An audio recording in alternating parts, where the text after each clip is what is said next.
I went through a complete body transformation in the last year. I really wanted to share some of the things that helped me go from this to this habits and some of the things that I did that completely changed the game for me. I have always been like a healthy person. I was always like the healthiest one of the group, eating clean, eating healthy, exercising in some sort of way. Even though I was doing everything right, I didn't really feel like my body reflected that. I felt like I was healthy. I didn't really feel confident in my body. I felt like my body didn't really show all of the effort, quote unquote, that I was putting in. I felt like I was doing all of these workouts and I was eating pretty healthy, but nothing was really changing. At some point last year, I really wanted to take the reins on my body transformation and I wanted to really feel good about myself. I wanted to feel confident in my body. I also want to preface this by saying that I went through like some periods of disordered eating in the past, so I wanted to approach this whole body transformation in a very compassionate and also gentle way. I didn't want to put myself back into a place where I was extremely restrictive or that I wasn't feeling good about myself or that I was doing this transformation from a place of hatred towards my body. I wanted this transformation to really come from a place of loving my body, seeing how much I could change my body in a loving way and feel confident. It was really about getting stronger instead of getting smaller. If you feel like you can relate to one of these, either you're like doing everything right, you are like a healthy person, but you're not really seeing the transformation in your body, or you don't feel like your body reflects like your healthy habits, you also want to transform your body, this video will be a great one for you. The first thing that I did was that I swapped all of the workouts that I was doing from home. I was doing a lot of Pilates by Easy. I was doing a lot of workouts that lower in weight, many reps really weren't working for me and my body type. I think that there are many body types and a lot of different workouts, they will work for different people. Personally, I wasn't seeing the results that I wanted. I felt a little bit stronger from them, but I wasn't really feeling a huge difference in how my body looked. Overall, it left me feeling very sad and frustrated because I felt like I was doing all of this effort, working out like multiple times a week, and I wasn't seeing results. So I decided to start strength training. I had strength trained in the past, but one of my biggest game changers was downloading an app called Ladder. It's an app that my sister actually recommended it to me when I mentioned to her that I wanted to start strength training and I didn't know where to start.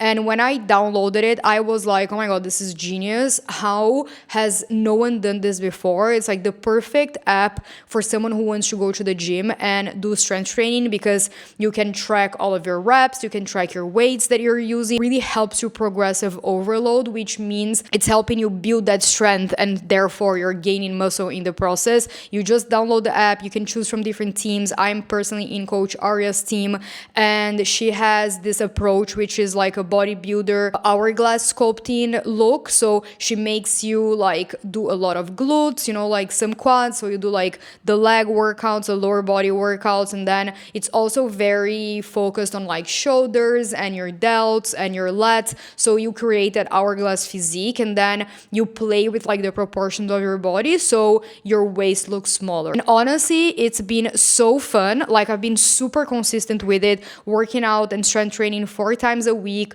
focusing on progressive overload, listening to her cues, listening to her coaching and getting that intensity in, going up on reps or on weights every single week. That has been so shocking to me at how this was like one of the biggest missing pieces that I had. Although I was working out a lot, I wasn't really putting that much intensity on my body to the point that I was like building a really good amount of muscle consistently every single week. And something else that I've realized is that when you work out without a plan, like without a program, and you're just doing random classes in random days, like you don't really have a program that is intensifying each week in a specific muscle group, it's gonna be very non-efficient. I would say I think that you can still build muscle and lose fat, but it's not gonna be super efficient.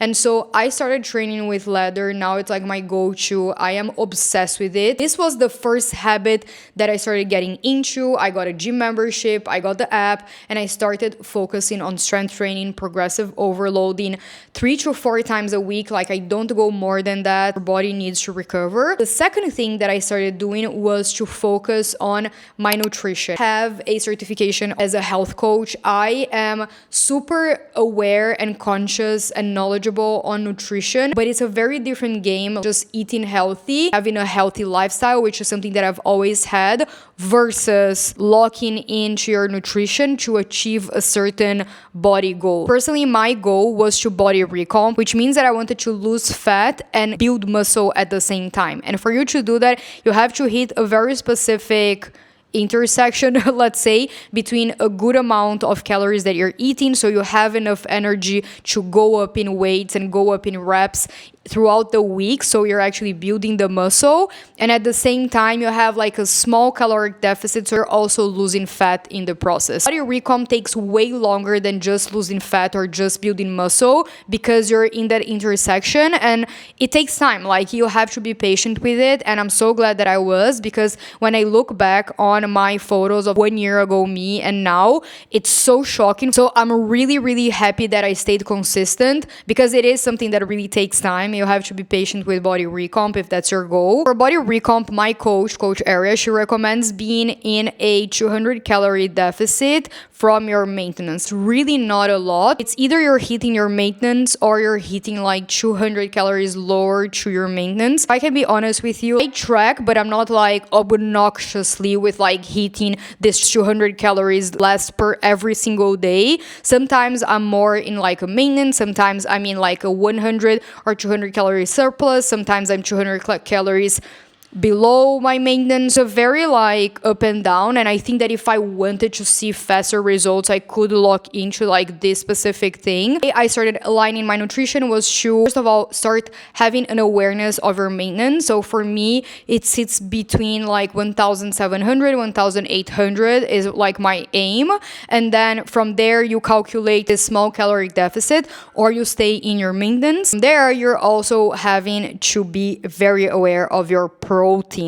You have to hit your protein goals. Before I was tracking, again, like I have a big awareness of nutrition, so I knew how, like what protein was. I knew roughly that I was hitting like around 50 to 60 grams of protein per day. Sometimes I was trying to hit more, sometimes I was like, whatever, like doesn't matter. It wasn't until I locked into my nutrition that I realized how much of an effort, let's say, and like you have to be quite conscious for you to actually hit like 100 plus grams of protein. Now my goal is to hit at least 110 grams of protein, and I can do that quite effortlessly now because it is something that I've been doing for the past almost 1 year. Roughly know what I have to eat to make sure that I hit that number. I can promise you, if you start tracking, you will realize that you're overeating in calories in really stupid things like sauces, like that extra peanut butter that you're putting in your yogurt bowl, olive oil that you're cooking with and you're just like splashing it around, the avocado that you're eating, like half of it. Like small things that really build up, like especially sauces. It's something that I started being way more mindful of. And also drinks, like we're drinking like iced lattes all the time and it's like 200 calories per iced latte. And I'm not saying like don't drink your stuff. Like, of course, again, I come from a background where I went through a lot of restrictive eating, and nowadays I don't feel restricted at all. Like I feel like this is part of my lifestyle. I genuinely love everything that I eat, and when I do have days where I overeat my calorie goal, let's say, I don't feel guilty, I don't feel restricted. I'm really looking at this with a long-term approach. Like I want this to be sustainable. I don't really mind if it takes me a longer time to get to where I want to get, as long as I can sustain it and it's enjoyable in the process as well. If you're finding yourself like putting all of these restrictions to yourself and you can't really manage to be sustainable with it, that's really not gonna work. You're just gonna binge eat in some months from now, you're gonna stop the gym, and nothing is gonna be sustainable. And that's the whole point of this, is that this becomes your lifestyle and something that is just part of your identity and your personality, instead of something that you're just gonna do for like a few months or 1 year and then you're just gonna go back to like doing whatever. This is really something that is another habit that really helped me, was to see this more and more as a part of who who I am, because I was already like quite a healthy person. I already had healthy habits. I was already moving my body. I was already used to eating healthy. Like it was just part of who I was. It wasn't that hard to change it, but I did have to, like be super disciplined about and getting to the gym versus working out from home before, and being more aware of like protein. And I'm building my meals, I know, for example, that I have to put a little bit more effort into having more volume and more veggies, because I know that otherwise like I'll get more hungry, especially when you're training. The cool thing about this is that when you're building muscle, you're actually increasing your metabolism as well, because having more muscle will burn more energy than having more fat, for example.